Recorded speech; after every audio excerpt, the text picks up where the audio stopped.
فأنا ناصح لإخواني بالصدع بالحق تبيض وجوههم. السكوت في مسألة الحزبية يضرها، فاصدع بما تؤمر وأعرض عن المشركين. سلامي على دماج ورجالها والشيخ يحيى ودار العلم يا سعد بانيها.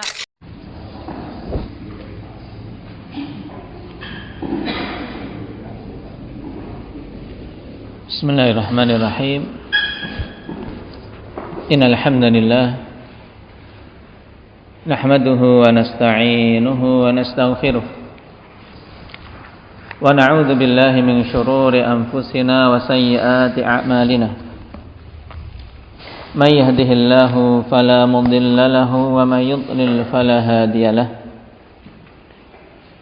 Asyhadu an la ilaha illallah wahdahu la syarika lah wa asyhadu anna Muhammadan abduhu wa rasuluhu sallallahu alaihi wa ala alihi wa ashabihi wa man tabi'ahum bi ihsanin ila yaumiddin.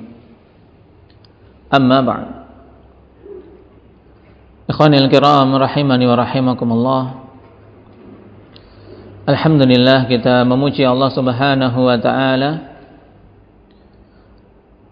atas semua sifat-sifat kesempurnaannya. Demikian pula kita memuji Allah Subhanahu wa ta'ala atas semua kenikmatan-kenikmatan darinya. Sehingga pada kesempatan malam hari ini kita masih diberi kesempatan untuk bermajelis kembali di dalam salah satu rumah di antara rumah-rumah Allah Subhanahu wa ta'ala, untuk kita bisa duduk sejenak meningkatkan keimanan, untuk kita sejenak mempelajari bimbingan-bimbingan Allah Subhanahu wa ta'ala dan Rasulnya, yang harapan kita akhwani fillah, dengan upaya-upaya ini untuk kita bisa meraih kebaikan yang banyak.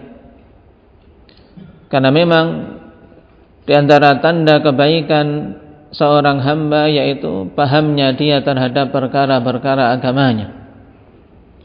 Sebagaimana Rasulullah sallallahu alaihi wasallam telah tegaskan dalam hadis muttafaqun alaih dari Muawiyah bin Abi Sufyan radhiyallahu anhuma, may yuridillahu bihi khairan yufaqihu fid din.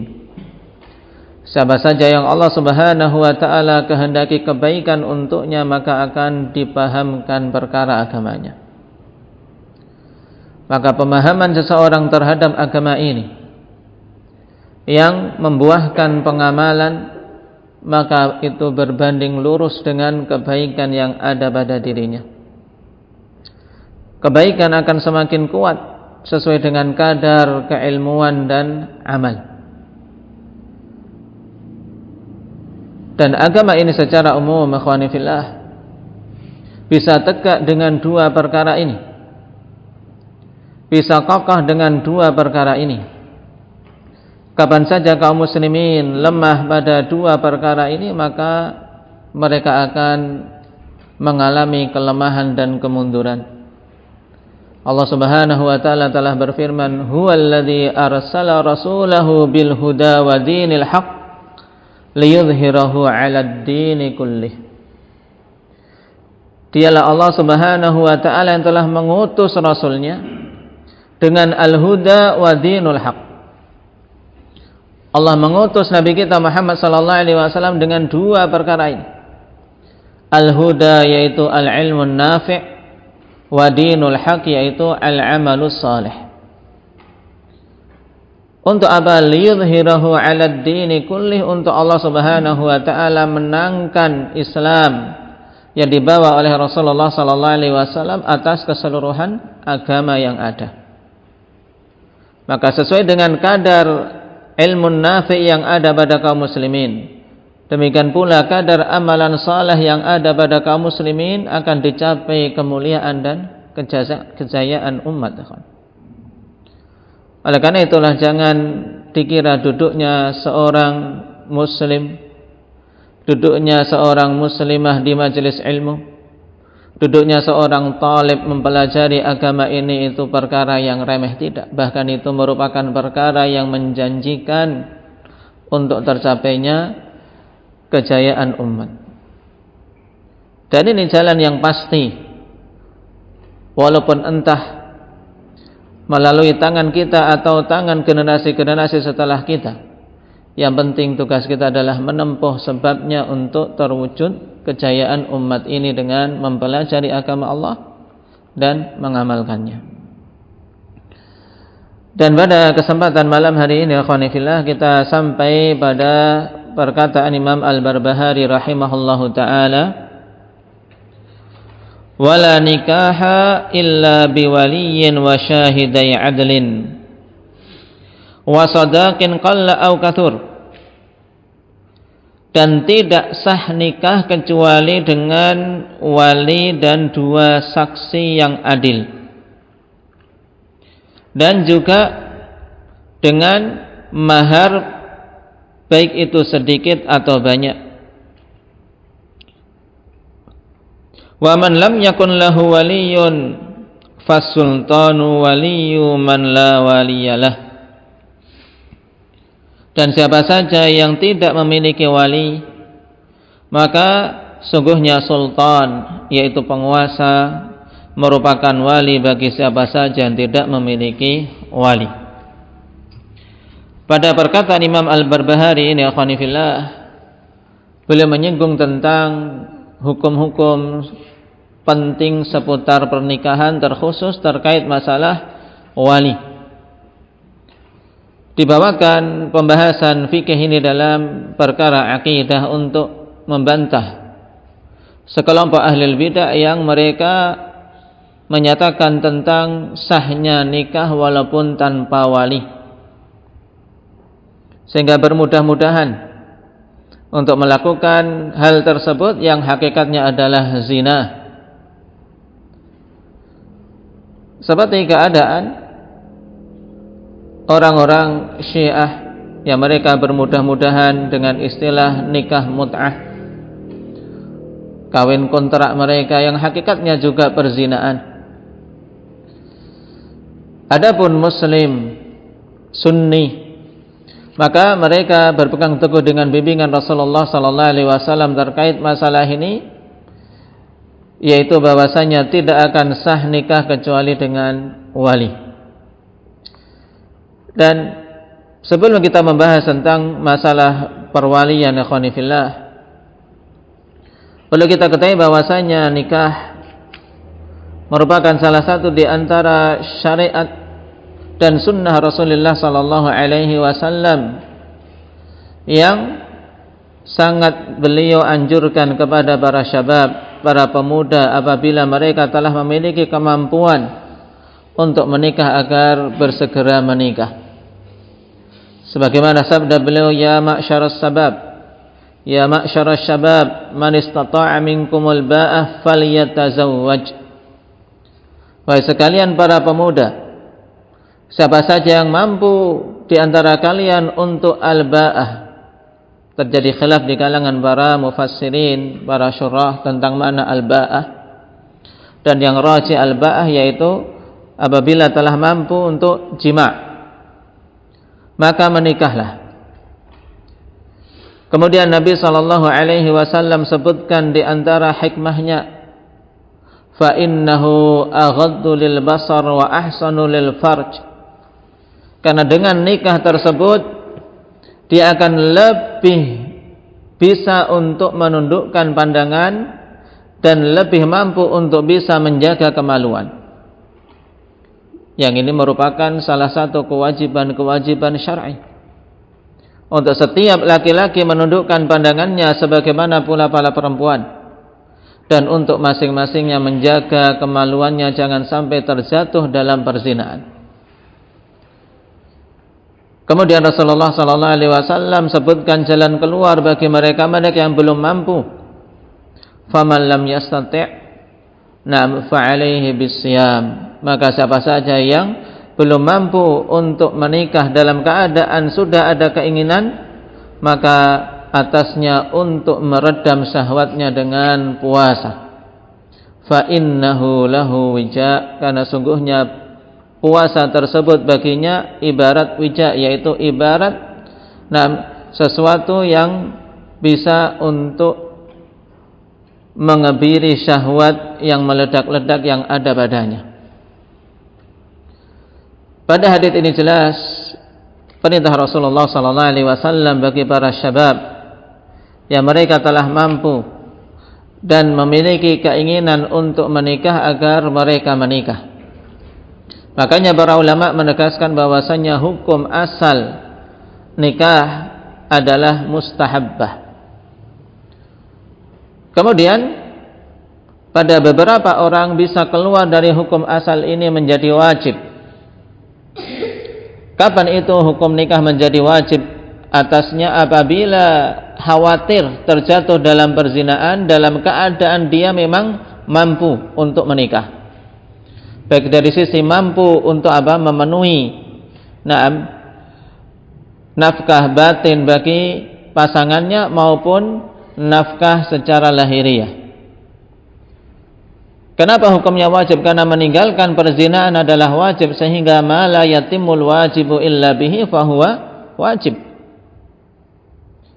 Suatu perkara yang suatu kewajiban tidak akan bisa terwujud kecuali dengannya, maka hukumnya juga wajib. Kapan saja seorang betul-betul rentan, dia sudah berada di posisi kalau tidak nikah sudah akan zina ini, maka kondisi ini betul-betul dia wajib untuk menikah. Karena kalau tidak menikah dia akan terjatuh dalam zina. Dan terkadang turun dari hukum mustahab ke hukum mubah saja. Ke hukum mubah, yaitu bagi siapa khonifillah, yaitu bagi seorang yang dari sisi harta punya kemampuan, dia mampu untuk nikah, tapi tidak punya syahwat. Tidak ada keinginan untuk nikah. Taib. Kenapa dia dihukumi mubah? Karena mampu untuk menikah dengan hartanya, tapi tidak memiliki syahwah ke sana, sehingga hukumnya kembali ke hukum asal boleh. Karena terkadang seorang wanita bisa mengambil kemanfaatan dari pernikahan ini dari sisi nafkah lahiriah yang diberikan, sehingga boleh-boleh saja hukumnya. Dan di sana ada yang makruh. Hukumnya makruh apabila seorang sudah fakir dan tidak memiliki syahwah. Sudah fakir, tidak memiliki syahwah, yang seperti ini makruh untuk menikah. Kenapa? Pertama, dia tidak ada syahwat.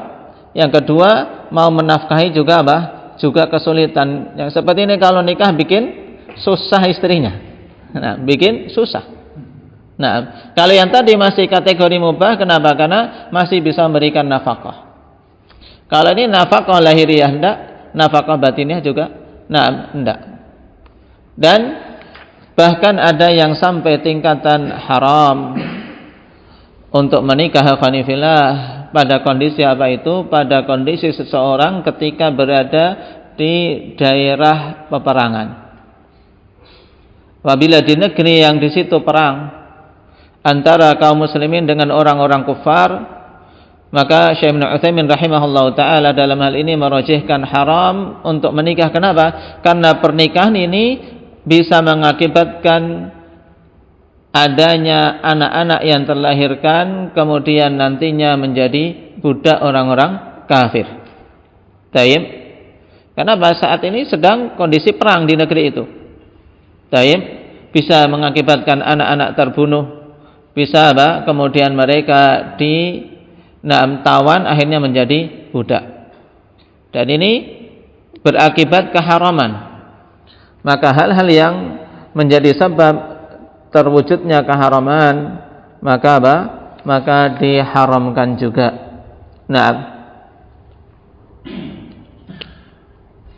Demikian pula haram untuk seorang menikah apabila menikah dengan niatan untuk untuk menimpakan kemadharatan kepada pihak pasangannya.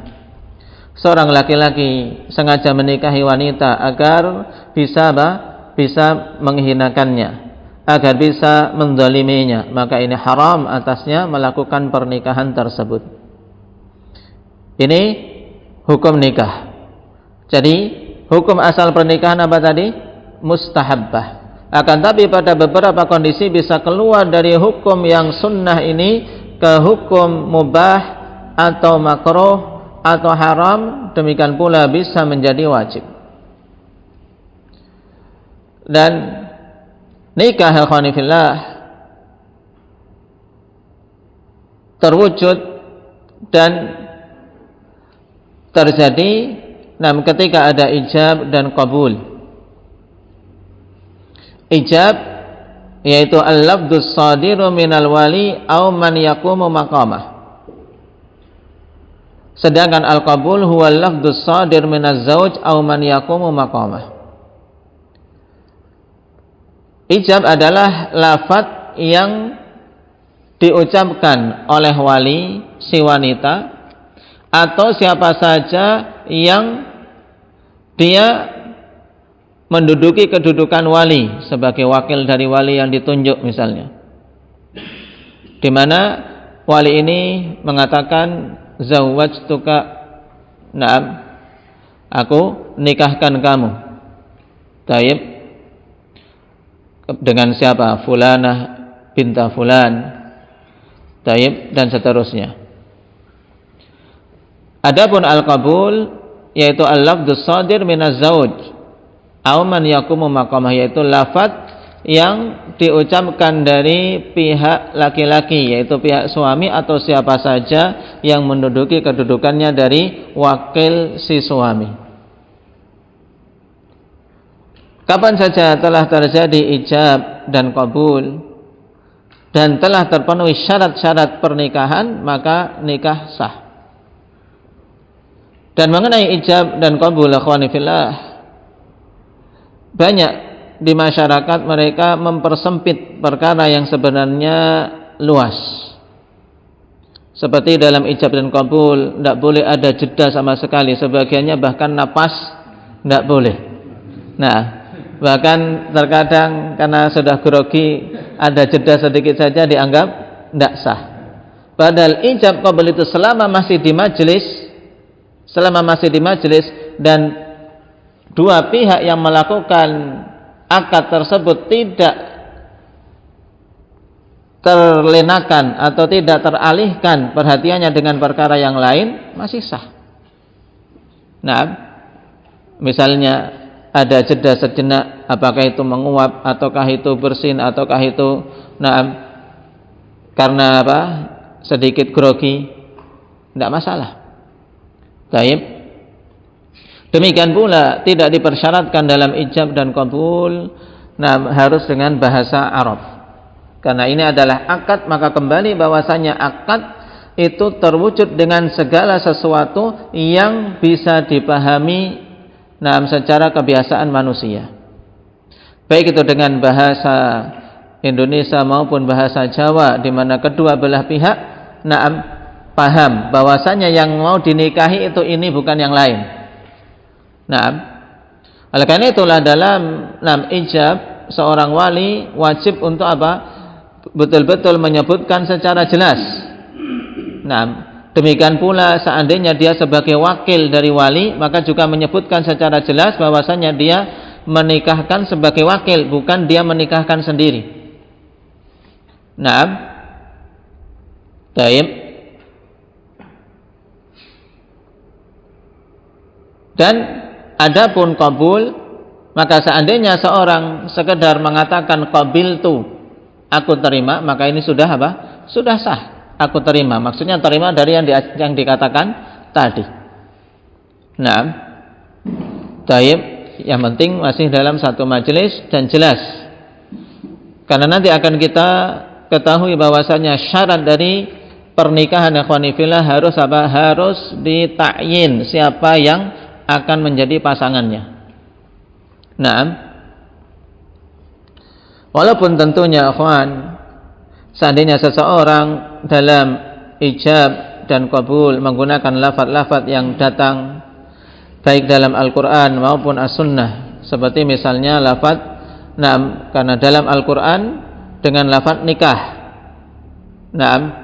Atau lafaz tazwij dalam As-Sunnah. Ya ma'syarasy syabab man istata'a minkumul ba'a falyatazawwaj. Ini lafaz apa? Dengan azwaj. Maka kalau memilih baik itu angkahtuka atau zawwajtuka, maka itu lebih bagus sehingga keluar dari semua khilaf yang disebutkan oleh para fuqaha. Walaupun seandainya mengucapkan dengan ucapan lain maka sah. Kenapa? Karena Nabi SAW pernah menikahkan seseorang bukan dengan lafaz zuwaj atau lafaz nikah. Seperti ketika menikahkan seorang laki-laki yang disuruh oleh Nabi SAW mencari mahar, tidak dapat-dapat. Walaupun cincin besi pun tidak dapat. Akhirnya Nabi SAW katakan, malaktukaha bima ma'aka minal Qur'an. Nabi SAW katakan, malaktukaha. Maksudnya adalah aku nikahkan kamu dengan dia. Di sini juga apa? Dia, maksudnya orang ini. Karena ketika jelas menunjukkan dengan isyarat juga sah. Yang penting ada ta'yin bahwasanya ini adalah si fulanah yang mau dinikahi ketika orang tersebut ada di situ. Karena intinya adalah apa? Ta'yinuz zaujain. Yang ini merupakan syarat pertama dari syarat sahnya nikah. Syarat sahnya nikah ikhwan yang pertama adalah ta'yinuz zaujain. Tayyib, yaitu harus ditentukan siapa yang menjadi pihak laki-laki dan siapa pihak perempuan. Sehingga seandainya seorang wali mengatakan zawwajtu ahada ibnaika binti. Aku nikahkan salah satu dari kedua putramu dengan putriku, maka tidak bisa. Kenapa? Harus ditakyin, harus apa? Fulan ibnu fulan. Makanya juga hendaknya apa? Disebutkan putri atau putra siapa. Tayyib. Ketika ini adalah sebagai wakil dari pihak laki-laki, maka juga sebutkan siapa pihak laki-laki yang menerima nikah tersebut yang akan menjadi suaminya. Sehingga harus ada ta'yin. Makanya ketika ada dua orang bersaudara, wanita bersaudara dua orang, maka harus jelas siapa yang mau dinikahi. Siapa yang mau dinikahi dari kedua wanita tersebut harus ada ta'yin, harus ada kejelasan. Dan ta'yin ini baik dengan nama atau dengan sifat yang terbedakan dari yang lainnya atau juga dengan isyarah. Misalnya tidak tahu namanya, pokoknya aku mau nikah dengan yang ini. Misalnya, dua orang suruh nikahi, maka aku nikahkan yang ini denganmu, mau enggak? Ya sudah mau. Misalnya. Yang penting ada ta'yin baik dengan isyarat atau dengan sifat.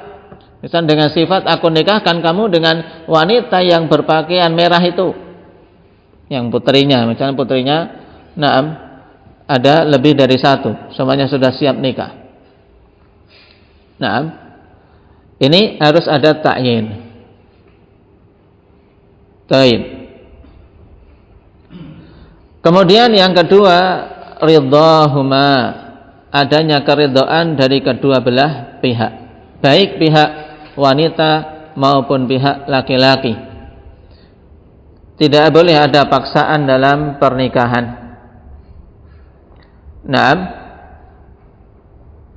Maka kapan saja didapati suatu pemaksaan dalam pernikahan, ikhwan, maka nikahnya tidak sah. Dan persyaratan ridha ini mutlak, baik itu pada gadis ataupun pada janda. Cuman untuk menunjukkan keridhaannya, Rasulullah SAW membedakan antara gadis dan janda, sebagaimana dalam sabda beliau, la tunkahul bikru hatta tusta'dzan wa la tunkahul thayyibu hatta tustamar. Tidaklah seorang gadis dinikahkan sampai dimintai izinnya, Dan tidaklah seorang wanita yang telah menjanda dinikahkan kecuali sampai dia dimintai permusyawaratannya. Tustakmar, yaitu dimintai musyawarahnya, yaitu diajak bicara. Kenapa dibedakan? Karena gadis pada asalnya untuk membicarakan masalah seperti ini mereka akan malu. Makanya Nabi SAW jadikan tanda izin dari seorang gadis bahwasanya dia mau menikah dengan laki-laki yang melamarnya adalah dengan diamnya dia. Taib. Karena ketika mereka bertanya, ya Rasulullah, wa kaifa idnuha, qala antaskut. Bagaimana izinnya wahai Rasulullah? Yaitu dengan apa? Diamnya dia. Berbeda dengan as-sayyib, wanita yang sudah menjanda, kebiasaan mereka sudah apa? Sudah terbiasa untuk membicarakan masalah pernikahan, sehingga apa? Akan lebih terbuka, baik dia mau menikahkah atau tidakkah, akan lebih terbuka untuk menjawab dengan lisan-lisan mereka. Nah, sehingga antara keduanya yang jelas harus dimintai hal yang menunjukkan keridhaannya. Nah, kapan saja mereka tidak ridha untuk menikah, maka tidak boleh dipaksa. Nah,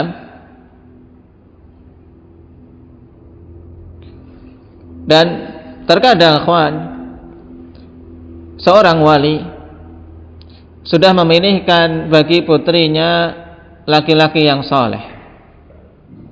Akan tapi putrinya tersebut tidak mau untuk menerimanya. Dan dia malah memilih laki-laki yang diketahui oleh walinya tersebut jelek agamanya. Maka ketika mendapati kondisi seperti ini bagaimana? Dia ridha, wanita ini, si putri ini ridha untuk menikah dengan laki-laki tapi jelek agamanya, sudah diketahui oleh orang tuanya. Di sisi yang lain, orang tua ingin menikahkan dia dengan seorang laki-laki yang soleh, tapi si wanitanya tidak ridha. Terus gimana ini? Nah, maka jalan keluarnya ikhwan, dua-duanya sudah tidak diambil. Dalam artian tidak dinikahkan dengan yang laki-laki soleh karena wanita tersebut tidak ridha. Juga bagi wali tidak menikahkan dengan laki-laki pilihan si wanita tersebut karena apa? Diketahui oleh wali dia adalah jelek agamanya. Kenapa demikian? Karena inilah fungsi wali. Fungsi wali akhwani fillah adalah untuk apa? Memilihkan mana yang bermaslahat bagi putrinya, bagi wanita yang berada di bawah kewaliannya. Sehingga ketika seorang wanita memilih laki-laki yang salah, apakah itu tidak sholat, meninggalkan kewajiban-kewajiban seorang muslim, atau dia melanggar larangan, diketahui agamanya buruk, maka bagi wali untuk melarang siapa saja yang berada di bawah kewaliannya menikah dengan laki-laki tersebut. Ini fungsi wali. Nah, kemudian berusaha mencarikan yang bagus yang si wanita ini ridha. Adapun sebaliknya, ikhwan, laki-laki yang mengkhitbah seorang yang saleh, kemudian putrinya juga menerima, ternyata walinya menolak, maka inilah yang dilarang di dalam agama kita. Untuk wali bersikap demikian. Dan ini yang datang ancaman yang disebut dengan apa? Wali yang apa? Adal. Sehingga dengan sebab itu kewaliannya bisa digugurkan. Kewalian bisa digugurkan sehingga apa? Berpindah kewalian ke wali yang di bawahnya. Dikarenakan apa? Dikarenakan dia tidak menunaikan kewajiban sebagai seorang wali yang seharusnya dia menikahkan dengan laki-laki yang memang sudah terpenuhi dari sisi syarat agamanya, bagus agamanya, tapi dia menolaknya, apakah itu karena dunianya kurang atau yang lainnya. Taib. Ini syarat yang kedua, yaitu ridhahuma, adanya keridhaan dari kedua belah pihak. Syarat yang ketiga yang ini menjadi inti yang dibawakan oleh Imam Al-Barbahari rahimahullahu taala, yaitu harus adanya wali. Nah, persyaratan wali ini ikhwan ditunjukkan oleh Al-Qur'an dan Sunnah serta qiyas yang sahih. Adapun dalil dari Al-Qur'an, Allah Subhanahu wa taala berfirman, "Fala ta'duluhunna ayyankihna azwajahunna idza taradaw bainahum bil ma'ruf." Nah, jangan kalian berbuat adl, yaitu menahan-nahan, tidak meridai suatu pernikahan padahal semuanya sudah sudah bagus. Si wanita juga setuju, si laki-laki juga setuju, dan laki-lakinya dari sisi agama bagus. Apalagi pada dua orang yang tadinya sudah menikah kemudian bercerai, seperti dalam ayat ini. Dua orang yang tadinya bercerai kemudian ingin bersatu lagi, maka jangan dihalang-halangi oleh walinya apabila mereka saling ridha dengan cara yang ma'ruf. Dalil yang lain dari Al-Qur'an, Allah katakan, wa ankihul ayama minkum wassalihina min ibadikum. Diperintah untuk menikahkan dan perintah kepada wali, menunjukkan bahwasanya nikah tidak akan terwujud tanpa wali. Karena kalau mereka boleh menikahkan diri mereka sendiri, maka tidak perlu diperintahkan kepada wali untuk menikahkan. Taib. Adapun dalil dari as-sunnah, maka itu lebih sharih, lebih tegas, yaitu sabda Rasulullah sallallahu alaihi wasallam dalam hadis Abi Musa al-Asy'ari, la nikaha illa biwali. Tidak sah nikah. Di sini la nikaha. Kaidah penting ikhwan dalam memahami dalil-dalil syar'i ketika datang dalam bentuk penafian seperti ini, la nikaha, la salata, maka yang pertama kali kita arahkan pada dalil-dalil seperti itu bahwasanya yang dinafikan adalah nafyus sihhah. La nikaha sahihah atau la tasihhun nikah, ya, tidak sah pernikahan kecuali dengan wali. Ini menunjukkan bahwasanya adanya wali merupakan syarat sahnya suatu pernikahan. Bahkan Nabi sallallahu alaihi wasallam telah tegaskan dalam hadis yang lain dari Aisyah radhiyallahu anha, ayyuma mar'atin nakahat bi ghairi waliyyin fanikahuha batil. Fanikahuha batil, fanikahuha batil. Wanita mana saja yang menikah tanpa wali, maka nikahnya batil. Nikahnya batil, nikahnya batil. Maka hendaknya jangan sampai seorang bermudah-mudahan dalam perkara wali ini. Dan juga jangan bermudah-mudahan untuk mengatakan ini tidak ada walinya, karena sebagian ikhwan tidak membahas masalah wali, dikira wali itu cuman orang tua tok. Sehingga ketika kedua orang tua sudah meninggal mengatakan aku tidak punya wali lagi. Akhirnya dinikahkan langsung ke KUA oleh pihak pemerintah KUA, padahal ada wali lain. Atau bahkan yang lebih parah lagi, datang ke ustadznya atau ke murabbinya, kemudian minta dinikahkan. Ini jelas fanikahuha batil, nikahnya batil. Karena ustadz posisinya tidak ada apa-apa. Ustadz kok nikahkan santriwati sama santriwannya dinikahkan dengan alasan mereka sudah saling senang karena tidak ada walinya. Fanikahuha batil.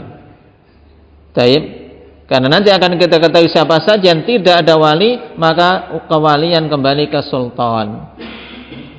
Dan tentunya dalam negeri kita, ikhwan, pemerintah telah menunjuk mereka-mereka yang memang diberi wewenang untuk menikahkan. Taib. Adapun dalil dari sisi qiyas sahih, kenapa harus ada wali? Karena wanita, ikhwan, pikirannya pendek. Akalnya juga pendek. Terkadang dirayu dengan sedikit rayuan, diberi gombalan, atau juga diberi pemberian, maka sudah ikut. Karena Rasulullah sallallahu alaihi wasallam mengatakan naqisatu aqlin wa din. Nah, apalagi kalau sudah apa? Sudah senang. Udah. Nah, terkadang diambil kehormatan dulu saja, dijanjikan nanti tanggung jawab sudah dikasihkan. Wal'iyadzubillah. Nanti tanggung jawab sudah dikasihkan. Nah, setelah itu tinggal apa? Menyesal. Makanya fungsi wali harus ada. Makanya syariat menetapkan harus adanya wali pada pernikahan untuk tadi bisa apa? Menetapkan apakah ini memang pantas bagi orang yang berada di bawah kewaliannya untuk sebagai pasangannya atau tidak. Berbeda dengan sekedar jual beli ya kawan. Taib, berbeda dengan jual beli. Kenapa? Karena masalah pernikahan itu masalah yang sangat berbahaya kalau sampai kaum muslimin bermudah-mudahan padanya. Kemudian syarat yang keempat, dan syarat ini diperselisihkan oleh para ulama, yaitu tentang asy-syahadah, harus adanya saksi. Dari zahir perkataan Imam Al-Barbahari rahimahullahu taala menunjukkan bahwasanya beliau merajihkan adanya saksi itu merupakan syarat. Adanya saksi merupakan syarat. Akan tetapi yang rajih ikhwani fillah tidak sampai tingkatan syarat, yang penting diumumkan dan diketahui bahwasanya dua orang tadi sudah menikah. Hal ini sebagaimana dirajihkan oleh Syekh Ibnu Utsaimin rahimahullahu taala. Kenapa? Karena riwayat yang menambahkan wa syahidai adlin la nikaha illa biwaliyin wa syahidai adlin, tidak sah nikah kecuali dengan wali dan dua saksi yang adil. Tambahan wa syahidai adlin adalah tambahan yang lemah. Oleh karena itulah persaksian dua orang dalam suatu pernikahan itu tidak sampai tingkatan syarat. Makanya kata Syekh Ibnu Utsaimin, laisat bisyaratin wa annahu idza u'lina nikahu fa innal i'lan yaqumu maqam asy-syahadah. Nah, jadi persaksian dua orang dalam akad nikah itu bukan syarat. Karena apabila nikah sudah diumumkan, maka pengumuman tersebut sudah menduduki kedudukan apa? Persaksian. Taib. Sehingga intinya ya walaupun tidak sampai syarat tapi harus diwujudkan. Nah, adanya saksi, atau kalau tidak yaitu apa? Dengan i'lanun nikah. Diumumkannya pernikahan tersebut sehingga diketahui oleh manusia bahwasanya fulan dan fulanah telah menikah, tidak malah apa? Dirahasiakan. Tapi hendaknya umumkan. Makanya disyariatkannya walimah untuk diketahui bahwasanya dua orang yang bukan mahram mereka telah halal, sehingga tidak terjadi suudzon ketika mereka keluar berdua atau yang lainnya. Nah, terkait masalah wali ya kawan, siapa wali dari seorang wanita? Nah, wali dari seorang wanita mudahnya adalah asabatuha, asabah dari wanita tersebut. Lalu siapa itu asabah? Asabah adalah kerabat dari si wanita dari pihak ayah. Makanya kerabat dari pihak ibu tidak akan bisa menjadi wali bagi seorang wanita. Yang urut-urutan kewalian yang rajih khonifillah yaitu al-ubuwah. Yang pertama adalah dilihat dari sisi apa? Dari sisi orang tua. Al-ubuwah, tsummal bunuwah, tsummal ukhuwah, tsummal umumah. Ini 4 urutan. Al-ubuwah yaitu ke jalur orang tua. Jalur orang tua. Ini kalau kita rinci 2, yaitu yang pertama ayah dari si wanita ini. Ya. Kemudian yang kedua ayah dari ayah terus ke atas. Nah, karena apa? Kaidahnya nanti akhwan, kalau satu level tapi lebih dekat maka ini harus dikedepankan yang paling dekat. Misalnya kan ada ayah, ada kakek, ada buyut, ya kan? Maka dalam memilih kewalian jangan sampai ini yang tua, silahkan yang tua dulu. Enggak. Tapi mana yang paling dekat dengan gadis tersebut? Maka ayah, kalau ada ayahnya tidak boleh kemudian yang menjadi wali kakeknya. Baik. Ini yang pertama yaitu ayah dari si wanita. Kemudian kalau tidak ada ayah si wanita, maka baru lihat ke atas. Ayahnya ayah ada tidak, yaitu kakek. Ternyata kakeknya masih ada, maka dia berhak menikahkan wanita tersebut. Sekarang kalau ayahnya ibu, bapaknya sudah meninggal, kakek dari pihak ayah juga sudah meninggal, yang ada cuma kakek tapi dari pihak ibu, berarti ayahnya ibu. Wah, ini wanita ini dekat dengan kakeknya ini. Apakah boleh ini menikahkan? Tidak boleh, tidak sah. Kenapa? Karena dia bukan wali, sebab dia dari jalur wanita, dari jalur ibu. Baik. Ini yang pertama. Yaitu ubuwah. Ada dua, yaitu ayah, kemudian yang kedua ayahnya ayah terus ke atas. Sedangkan bunuwah kalau kita rinci juga dua, ikhwan. Bunuwah yaitu anak laki-laki dari wanita yang mau menikah. Mau menikah sudah punya anak, bisa saja anak janda, ya kan, anaknya sudah gede, tapi jangan anak-anak masih unyil-unyil gini jadikan wali, tidak bisa, karena nanti ada syarat untuk anak bisa menjadi wali, yaitu harus sudah balik. Nanti syarat-syarat wali insyaallah dibahas. Taib. Bunuwah yaitu anak laki-laki dari si wanita. Kemudian yang kedua anak laki-laki terus ke bawah. Nenek-nenek misalnya mau nikah, ya kan? Nenek-nenek kan kalau nyari ke atas kayaknya sudah sulit, ya kan? Sudah habis semua yang dia sudah nenek, ya kan? Paling nyarinya ke bawah, jalur bawah. Misalnya anak laki-laki sudah tidak ada, meninggal misalnya. Cucu dari anak laki-laki. Tidak boleh kalau cucu dari anak perempuan, ya kan? Semuanya berarti untuk kewalian itu harus mengambil jalur laki-laki semua. Ini namanya asabah. Baik, cucu dari anak laki-laki terus ke bawah misalnya. Baik, ini tingkatan kedua. Kemudian tingkatan ketiga ukhuwah. Kalau dicari yang jalur orang tua tidak ada, jalur anak kok tidak ada. Baik, berarti jalur saudara. Saudara laki-laki dari wanita yang mau menikah. Misalnya yang wanita mau menikah ini ada kakak laki-laki. Ini yang terjadi khilaf terkadang di dalam penerapan, ikhwan. Ada kakak laki-laki, ada anak laki-laki. Dari sisi kuat untuk jadi wali duluan mana? Anak laki-laki kalau dia sudah memenuhi syarat. Sudah memenuhi syarat, maka anak laki-laki didahulukan untuk menikahkan ibunya. Baik.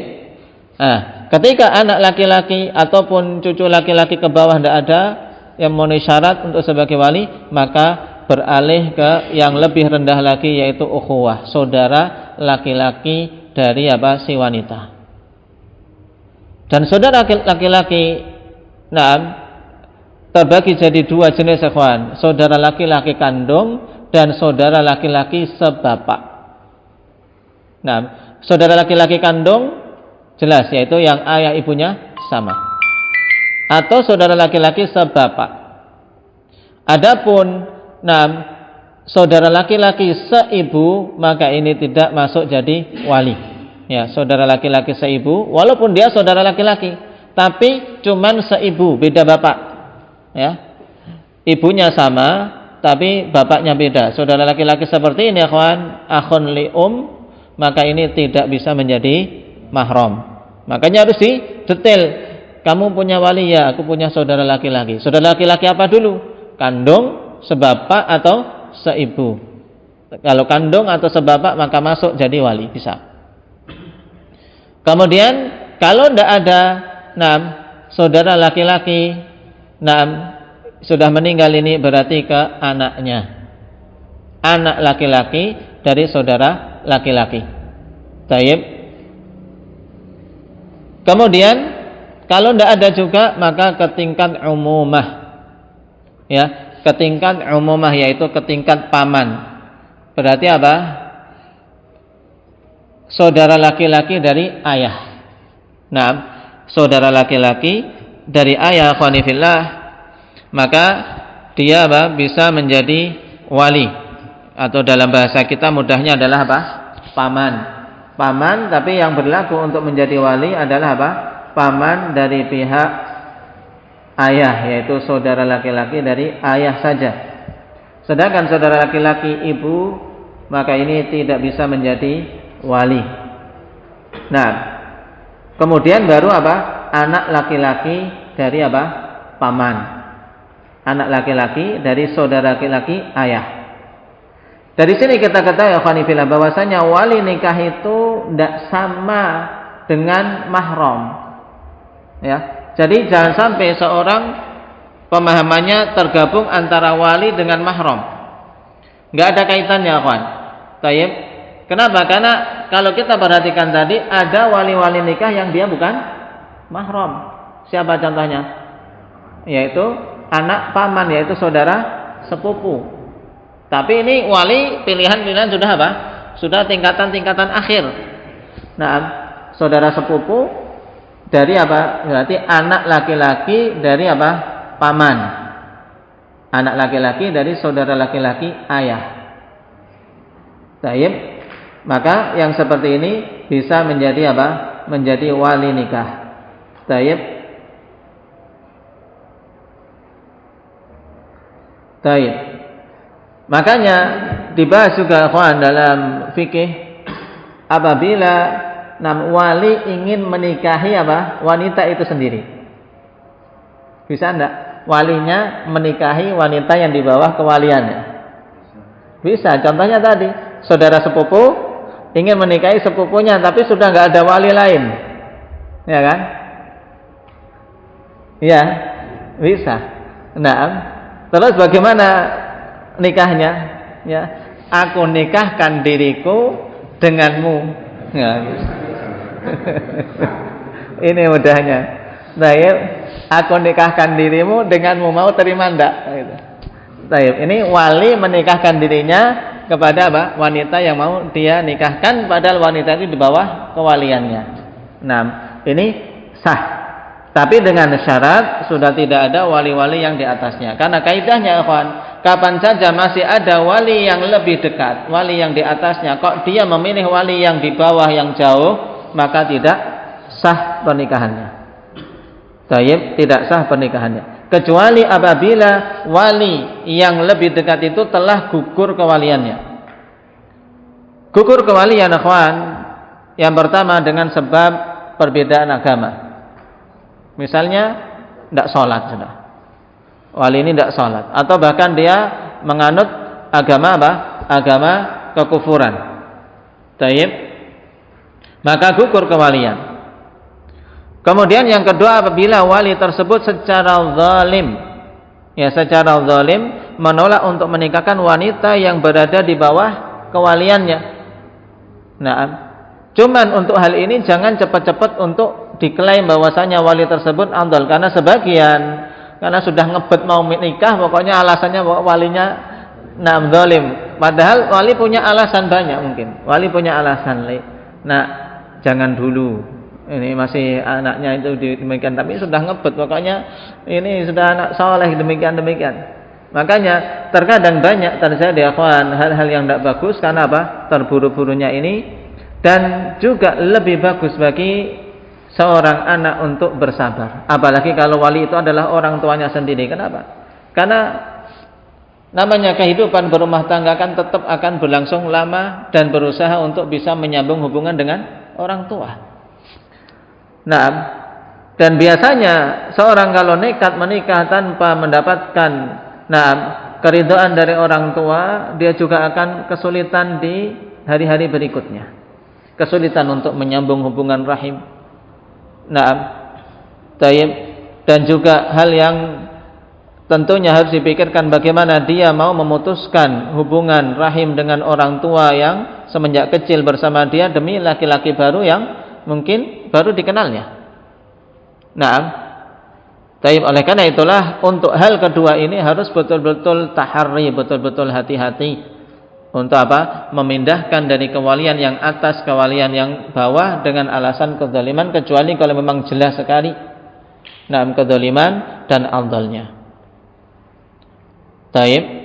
Itu pun disarankan untuk berusaha tetap mengambil hatinya agar ridha naam dengan pernikahan yang akan dilakukan, dan itu lebih aslam, lebih selamat dan lebih bagus hasilnya insyaallah ketika dia bersabar di awal untuk bisa mendapatkan keridhaan wali daripada nekat untuk menikah tanpa mendapatkan keridhaan wali dan memilih berpindah ke wali berikutnya. Karena biasanya permasalahan akan lebih besar, orang akan lebih marah, namanya wali dilompati, ini tentunya akan apa? Akan menimbulkan persengketaan panjang. Nah, terkadang bahkan kalau misalnya ibu mendukung, ayahnya tidak mendukung, bisa jadi ingin menikahkan anak, antara ibu dan ayah jadi cerai. Nah, ada kasus demikian. Kemudian sebab yang ketiga, gugurnya kewalian seseorang ikhwan apabila si wali ini sudah tidak mungkin dihubungi, yaitu ada, masih hidup. Nah, tapi apa? Tidak bisa dihubungi atau tidak diketahui bagaimananya, tidak bisa ada komunikasi dengannya. Dan tentunya untuk menentukan ketika ini harus sudah ditempuh jalan untuk mencari si wali tersebut. Nah, lalu syarat wali itu apa? Khonifillah. Nah, dipersyaratkan untuk wali yang pertama dia adalah mukallaf. Mukallaf yaitu berarti terpenuhi kriteria muslim, baligh, aqil. Muslim, sudah balik dan berakal, sehingga tidak bisa jadi wali anak yang belum balik.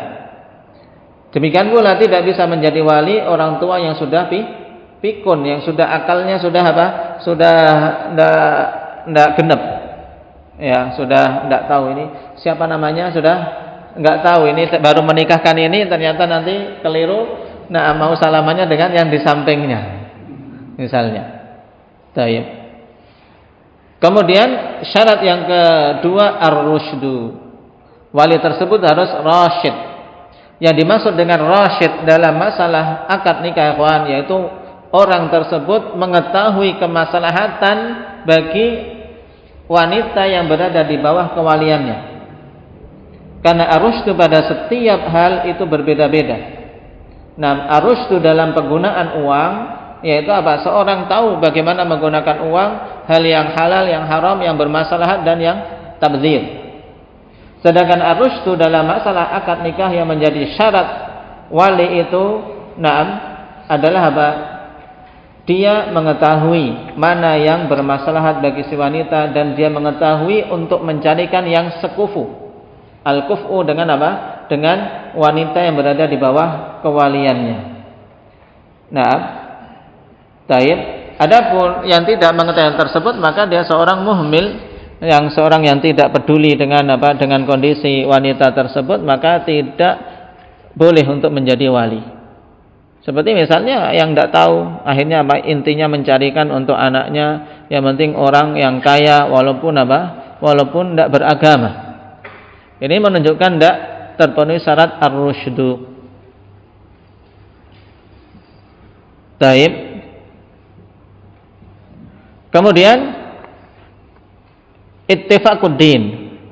Tadi syarat mukallaf harus terkandung pada keislaman. Nah, harus sama agamanya, jelas. Nah, sebagian menambahkan syarat kewalian adalah harus orang yang merdeka, bukan budak. Maka ini jelas karena budak tidak bisa menikahkan. Naam, taib. Karena sebab dia apa? Dia seorang yang dimiliki oleh tuannya. Jadi intinya berarti mukallaf. Kalau yang sekarang berarti kalau perbudakan kan kita sudah tidak ada pengamalan tentang hal tersebut. Berarti intinya mukallaf dan apa? Rasyid. wali tersebut seorang yang mukallaf dan rasyid.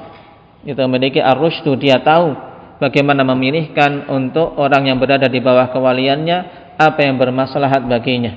Siapa laki-laki yang memang dari sisi agama masuk kualifikasi untuk bisa setara dengan apa? Dengan putriku. Taib.